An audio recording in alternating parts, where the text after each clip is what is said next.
Praise the Lord. இன்றைய சிந்தனையின் வசனத்தோட கதை ஒன்று கேட்போமா? அப்பான்னு சத்தம் கேட்டு பாபுவோட அப்பா ஆத்து பக்கமா ஓடினாரு. பாபுக்கு ரொம்ப நாளா அப்பாவோட படகு எடுத்து ஓட்டணும்னு ஆசை. அதனால இன்னைக்கு அந்த படகு ஆத்துக்குள்ள தள்ளி தானே ஓட்ட முயற்சி பண்ணான். கொஞ்ச நேரத்திலேயே அந்த படகு ஆடின ஆட்டத்தை பார்த்து பயந்து அப்பான்னு உதவிக்கு கூப்பிட்டான். ஓடி வந்த அப்பாவுக்கு கரையில இருந்து ஆத்துக்குள்ள போன படகுக்குள்ள இருந்த பையனை பார்த்து ஒன்னும் புரியல.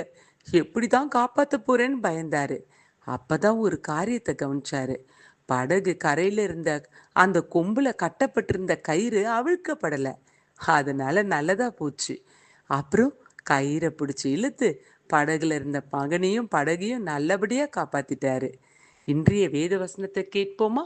என்னாலே செய்யக்கூடாத அதிசயமான காரியம் ஒன்றுண்டோ? எரேமியா 32ஆம் அதிகாரம் 27ஆம் வசனம். ஆமாங்க, நம்ம கூட நம்ம திராணிக்கு மிஞ்சின காரியத்தெல்லாம் நானே பார்த்துக்கிறேன்னு செய்ய ஆரம்பிச்சு கடைசியில தோல்வியில முடிஞ்சிருது. அப்போ கர்த்தராக இயேசு கிறிஸ்துவால செய்யக்கூடாத காரியம், அதிசயமான காரியங்கள் ஒன்றாகிலும் உண்டோ? God bless you all.